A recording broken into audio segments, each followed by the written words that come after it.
Hi, this is Sandy Earle from Arcata, California, and you're listening to the OhioRAAM Show.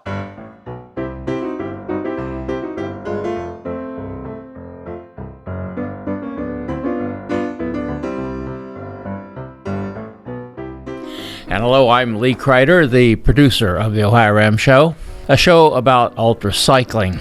The OhioRAAM Show comes to you 3 times a month on the 7th, 17th, and 27th of each month.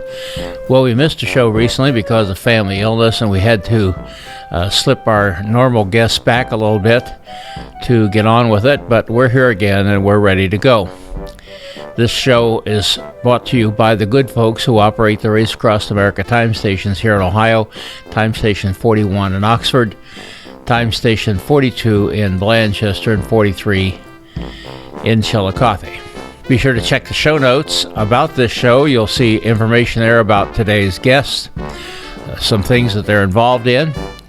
You'll also find those show notes right below the video if you're watching the show on OhioRAAMshow.com website. If you're watching on YouTube, you'll find a link to this site in the show notes. I'm really excited to have today's guest on the show. I think you will enjoy it too as Becky interviews him. Let's get on with the show. Well, good evening, Becky. How are you? Well, Lee, I've been thinking about something. What's that? I've been thinking about what it means to be Lee. What it means to be Lee? Yeah. Okay, and what deep thought have you come up with? I haven't thought of it yet, but I've been thinking about it. Maybe I'll have something at the end of the show. Maybe so. Well, I'm Lee Kreider, producer of the OhioRAAM Show, and Becky here is our host once again. And we have with us this evening Jose. I'm just going to say hello to Jose once again. We had you on the show, several years ago. I forget just when it was. Yeah, I think it was. And we're glad to have you with us here from Texas A&M. Is that the Aggies? That is the Aggies, yeah. The Fighting Okay. Texas. Okay, Becky. All right. Thanks, Lee. Hello, Jose. Welcome to the OhioRAAM Show. Hi, Becky. It's nice to be here. Well, I'm very excited to talk to you today.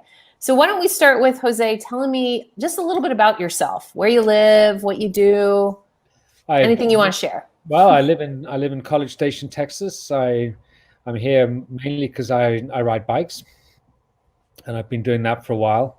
And I did RAAM a couple of times. I've done a bunch of other stuff, and maybe we'll get a chance to talk about all that sort of stuff. And when I'm not doing that, I'm a philosophy professor, and I have a horse. Oh, where are you philosophy professor at? At Texas A&M. Texas A&M. And how long have you been doing that? I've been a philosophy professor for a while. Yeah. A while. I think I taught my first class 30 years ago or something like that. So it's been a while. I have a horse. I was just with my horse this evening. Okay. It's kind of hard to fit everything in because the horse is pretty time consuming. I have to jump in here. Becky knows what I'm going to say, don't you? We had Jose on the show a while back, a farrier. And I asked Becky if she knew what a farrier was, and she'd never heard of it. Oh, well, I know what a farrier is. Well, of course you do. I was raised on a farm. We still had horses on the farm when I was very young, so I know what they are. But we had to educate poor Becky on what a farrier did and how important they were to a horse's health. So I'm sorry for interrupting, but I couldn't pass that up at all, Becky. So I'll get out of here. Yes, my education did not include learning about what a farrier does. So Jose, why don't you tell me a little bit about your... The farrier is a tough old job. Yes, then that's what I've learned. So they make a good cyclist too. So I can believe that, but they spend a lot of time bent over, and horses are pretty unpredictable, and they can get hurt. It's a tough old job. Yeah. So do you ride the horse? Are you into I ride the horse, yeah. I ride them. Okay, cool. It's my retirement sport. Oh, okay. What's the horse's name? I'm just kidding. My horse is called, I usually just call her Horse. So I'm looking here, and you have quite the resume of races. So why don't you first tell me a little bit about how you got into bicycling? Well, I used to be a mountaineer. I used to do high altitude mountaineering in the Himalayas and Caucasus and places like that. And I also moved to America, to St. Louis, and so I had to find a new sport. So I took up mountain biking first, and then road racing and cyclocross racing. And I did all that in the St. Louis area while I lived there for. So you've been in ultra cycling since 2010. Yeah, probably. Yeah, maybe 2012, 2013. Okay. It depends what you call ultra cycling, but gradually getting longer and longer and spending less and less time riding in circles and parking lots. Well, I mean, there are a few there. The first one was race across the West, which I did by accident, and we were going to do it as a team of two, but he had to pull out about a month before the start. So did you finish happily? I finished. Okay. Just finished. And then went to RAAM and failed on that the first time, and then succeeded the second time, which was 2015. Kind of had plans for contingencies and didn't have to use most of them, but it was just a successful. I like smooth trips, and that was a smooth trip. I did RAAM in 2015. I was looking around for something else to do, and my coach Janice pushed me towards the TourDivide. Not a whole lot of people have done TourDivide and RAAM. I think one or two other people maybe, and so it's a whole different skill set, because it's on a mountain bike. You're supporting yourself. You've got to deal with a lot of weather and a lot of altitude and bear management, stuff like that, particularly up in Montana and the southern bits of Canada. So there's a lot going on. I mean, and experience. I got a pretty good finish. I came 10th, and out of a big field, I think it's about 150. But I had to learn a lot of stuff because I'd never really done any bike packing before. I mean, I'd done obviously. Yeah, so that was 2016, and then I went over to do the Trans Am, which is it's pretty long. It's 4,300 miles from Astoria in Oregon over to Yorktown, Virginia. And I ended up in fourth place, and which was I was pretty pleased with that. No one else has actually done those three races to do something like RAAM, which is I think is the hardest of all of them. I mean, I think you have to be a very special person with incredible training and a good bit of luck and a great support team to get through RAAM. I've got an opinion. Other people can have opinions, but no one else has done them all, so I don't really care about their opinions. So my coach, Janice Tower, she lives in Alaska, and she spent a lot of time doing snow bike races in Alaska. So she suggested that I try the Iditarod, which is a race in the winter in Alaska, in backcountry Alaska. It starts out just north of Anchorage, and there's a shorter race and a longer race. The shorter race goes 350 miles, goes over the Alaska range at a place called Rainy Pass, and then drops into the backcountry. And one thing you have to understand is once you cross the Alaska range, there's no roads. Oh, wow. Alaska, there is not a road in Alaska on the other side of the Alaska range. I mean, when you get to a city, there'll be little roads in them, but there are no highways. So it's just in the winter, you're basically navigating on snow machine tracks, or basically usually on frozen rivers and stuff like that. How do you navigate? Oh, navigating's really easy. I mean, either there's a trail or there isn't a trail. If there isn't a trail, you're up to your chest in snow. Okay, got it. And there's a trail on this thing because it's the same route as is taken by the Iditarod sled dog race. Okay. It starts a week later. So there's basically a route there. And even if the snow's not good, I mean, you might be sinking up to your knees, but there's still something firm somewhere down there. Whereas if you just try and walk across the tundra, you'll just disappear in deep bottomless powder. So basically, when you're not on the route. So did you do the 1,000-mile? I did you have to do the 350 to qualify for the 1,000-mile. Okay. So I did RAAM in 2015, TourDivide in 2016, Trans Am in 2017, and then the 350-mile race on Iditarod in 2018. And then this year, 2019, I did the 1,000-mile race. I mean, one of the problems with those is I haven't really got a whole lot of experience of riding my bike on snow. And again, if you know anything about geography, you'll know we haven't had a really good heavy snowfall in Texas for several million years. So, so my training was basically around here on dirt roads on my big heavy bike with some, big cans of tomatoes and some dumbbells in it to try and mimic the effort. My total, including a shakedown ride before Iditarod, I've ridden my bike on snow 9 times. Wow, that's not much at all. And one of them was the 350 race, one of them was the 1,000-mile race, one of them was a race in Idaho called Jay Petavari's Fat Pursuit. And then 4 or 5 training rides, and that's it. Wow. So what did you pack along for this, the longer one? Oh, for the longer one, yeah. So the 350-mile race, the shorter race, it's fairly well traveled in the sense that there's quite a lot of hunting stuff. People fly into these hunting lodges, so there are places where you can replenish and get a meal. After McGrath, there's really not a whole lot of anything. So there are some native villages, and you can mail yourself some food and some more batteries, because everything is, you're going too slowly to use a dynamo, and there's nothing to recharge everything. So you're basically using lithium batteries for fuel. So you can mail that, but it's kind of hit and miss. It might not get there, and there's all sorts of things that can go wrong. So you're basically carrying plenty of redundancy, plus all your survival equipment. I mean, I carry a -40 sleeping bag, which is about 5 pounds.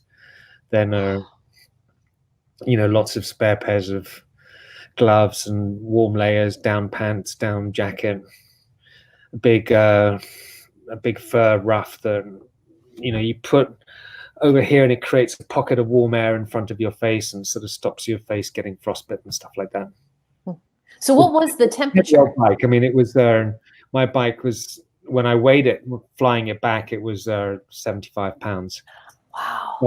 That's a lot of bike. Yeah, that is a lot of bike. But because you're thinking about the you run tubeless tires, the tires are 5 inches wide. So even the amount of sealant that you need inside the tires is pretty much weighing 1 pound per tire. Wow. Let alone what it weighs to have a thick rubber thing that is, 29 inches in diameter and 5 inches wide. Wow. So did you see any animals? You're carrying your fuel and stuff, because you need to. Obviously, the only way to get any water is to melt snow, since there's not a whole lot of running water. Oh, so that's how you got water. Yeah, you melt snow. Okay. So did you see any animals out there? Well, yeah, a lot in the first year, the 350 race. I mean, I saw a kind of neat-looking wolf out in a place called the Farewell Burn, which is a cool place. After you cross the Alaska range, you just end up out in the backcountry of Alaska, and it's just flat and endless tundra and marshes and frozen rivers and frozen lakes. It's beautiful. And then there's this big place where there's a huge, I think the largest wildfire there's ever been in the United States, called the Farewell Burn. Millions of acres, just sort of still recovering from that. And there's a big old herd of wild buffalo that lives there, and there's quite a few packs of wolves, and I saw the wolves. And then this year was a very snowy year. So one of the things that you get when it's a very snowy year is the moose come in and they spend time on the trails, because moose are kind of like us. They don't like to wade around in deep powder. They'd much rather be on a nice firmly packed trail. So your likelihood of running into them is quite a lot higher. But they're pretty scary animals. They're very large and very violent. I mean, wolves, you're not going to get hurt by a wolf, but you can be hurt pretty badly by a moose. That's a lot of animal. So how did you, on this past ride, how did you sleep? So my -40 sleeping bag is, it's lined with Pertex. So Pertex is basically a liquid resistant fabric that's breathable. So the bottom line is, if you've got a Pertex covered sleeping bag, you can just put it down in the snow on a mat. You don't need a bivy bag or anything like that. So I just put the sleeping bag down and crawled into it and zipped it up and put my ruff, covered my face up with my big wolf and wolverine ruff, and it was pretty comfortable. So when you're out in Alaska in winter, it's not real smart to run yourself down. So I slept pretty good. I mean, most nights I'd sleep 4 or 5 hours, because when you're out in Alaska in winter, I mean, my approach at least is to keep pretty wide. Things go downhill, things go south pretty fast when you start being too tired and making poor decisions. It's not like Race Across America, where the worst thing that's going to happen to you is you just collapse by the side of the road and your support team drives you home, or the Trans Am or TourDivide, where you can just stagger on to wherever the next safe is. You're just going to die in the cold. So it's wise not to let yourself get into the sort of thing where you start making poor decisions, because when you start making poor decisions, the train leaves the tracks. I mean, you start drinking, or you start leaving stuff behind, you drop gloves, you get frostbite, then your hands don't work and you can't fix stuff, and you can see how there's a knock-on effect, and pretty small mistakes have pretty big consequences. So the bottom line is eat well and sleep well, and try and keep things well within a margin of safety. So how long did it take you to do this race? It took me 19 days to do 1,000 miles, and that's not as slow as it sounds, because there's two routes for the Iditarod. There's a southern route and a northern route, and the southern route is much more remote. It goes through the ghost town of Iditarod, and it has a 120-mile stretch on the Yukon River going upriver and into the prevailing wind, where there's nothing. So the trail is much worse. So that the southern route generally takes a lot longer. So the record for the southern route is 16 days, and the record for the northern route is 10 days. So 19 days is pretty respectable. Yeah, no, that's the finish. The dog race starts a week later. I think one person once got to Nome before the dogs, but generally they start passing you when you're on the Yukon, and then it's kind of cool because these dog teams come by and they're doing their thing, but they're really friendly, and it's just a great experience being out in the middle of nowhere, and then suddenly this dog team comes thundering past, 14 dogs galloping towards them. They're just incredible. Those animals are incredible. They will run for 100 miles a day. And so I'm curious, Jose, how has, I know you're a doctor of philosophy, how has being a doctor of philosophy helped your biking, or vice versa? Nothing. Well, it pays the bills, that's for But you have a lot of time, right, on the bike. I spend a lot of time on the bike. I'm generally, when I'm on my bike, I'm not thinking about work and stuff like that. I'm thinking about, how am I going as fast as I can go? How long is it since I last ate? Is my hydration? Am I en route? Have I got lost yet? Or, there's all sorts of stuff, and particularly in winter, that you just need to be constantly monitoring the situation of, can I still feel my toes? Can I feel my fingers? Am I sweating? Because if you start to sweat, then it's pretty easy to get hypothermia, and that doesn't end well. Wow. So you just got to be thinking about a whole bunch of stuff, and my next book is not in the top 20 or 30 on that list of things to think about. That whole Alaskan winter thing is pretty intense. Yeah. More intense than any of the other races? More intense in a holistic way. I mean, I think, I keep coming back to RAAM as this incredible physical challenge. And one of the reasons that it's so difficult is because you've just taken all the other stuff out. I mean, I'm often explaining to people, they say, oh, but surely Trans Am is so much harder because you've got to look after yourself. And I say, well, look, it's not very hard to walk into a gas station and buy some food and sit down and eat it. What's really hard is riding your bike for 21 hours a day and eating on your bike and doing everything on your bike except for that 2 hours that you've got to sleep. That's what's really hard. But Iditarod and generally stuff in cold places in winter brings a whole lot of extra things that really are a lot more difficult than buying food in gas stations. Just taking care of yourself and taking care of your bike and taking care of your equipment and your stove and all that kind of stuff. I mean, your stove is pretty much a lifesaver. If your stove goes, you're in a whole lot of trouble because you can't get any liquid. Yeah, no water. Liquid, you can't, you obviously you can't drink and you can't cook your dehydrated foods and yeah. So what's next? Well, I mean, there's lots of things left to do. Do them faster is important. Certainly want to go back to RAAM. Okay. And I want to do more stuff in Alaska. That's where I'm heading back next winter. I haven't quite figured out where. I don't think I want to go back to, I didn't put in an entry for Iditarod, so it won't be a race. But I just want to get back out into the backcountry, probably in a more exploratory, remote kind of way, without anyone else around. Oh wow, that sounds pretty intense. That will be yeah. That's a whole different level again, I think. Yeah. Wow. Because I mean, even when there's a race, there are people around, and especially with the dog race there's it's not crowded, but. So you're also considering doing RAAM again? Oh yeah, I definitely will want to go back to RAAM. I'll probably go back to the TourDivide as well. I'm not so keen on the Trans Am. I think the roads are not optimal. It's not a good place to be pushing yourself on a bike. So I think I probably won't go back to that. Well, keep us posted, Jose, about your RAAM adventures and your adventures up in Alaska. So those sound pretty amazing.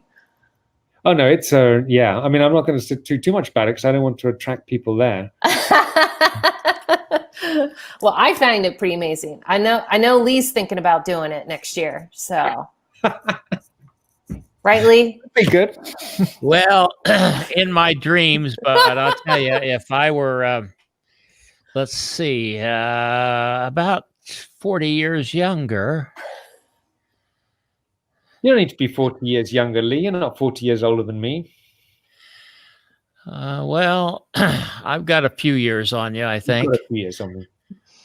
But listen, it's fascinating, absolutely fascinating. I've done a lot of cold weather camping, not as cold as what you've run into in Alaska, I know. I did have a question, though, about the bike. You said it's a 5-inch.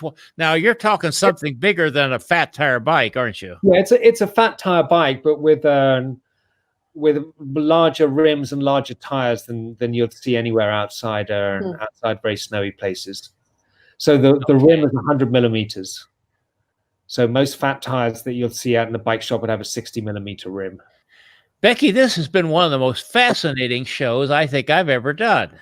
The Iditarod thing, that's so far away. I mean, a lot of us have done bike packing, even maybe a little mountain bike packing, and we're all familiar with RAAM. But the Iditarod thing and the severe cold, that's a foreign experience to most everybody, I think, that watches this show. I'm stoked. I need to get out. Talking about it makes you just want to get back out there. Well, thank you, Jose, for being with us on the OhioRAAM show. I really appreciate it. Stay in touch. Yeah, no, I will do that. Thanks for listening to my boring old stories. It's just fun. Boring. Becky. That was not boring. That was not boring. And thank you, Jose, for being with us on the OhioRAAM show again. And thanks, Becky, again, of course, for hosting the show tonight. All right. Bye, everyone. Bye. Bye-bye.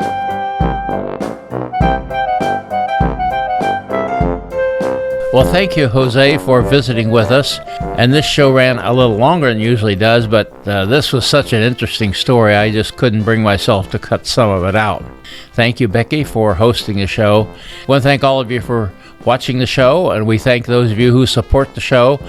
We have received so many kind words here of late of appreciation and encouragement for what we do. It makes us want to keep on doing it and trying to improve it. If you've got any ideas about what you would like to see on the show, we're always open to them. You'll find links there on the website how to get in touch with us.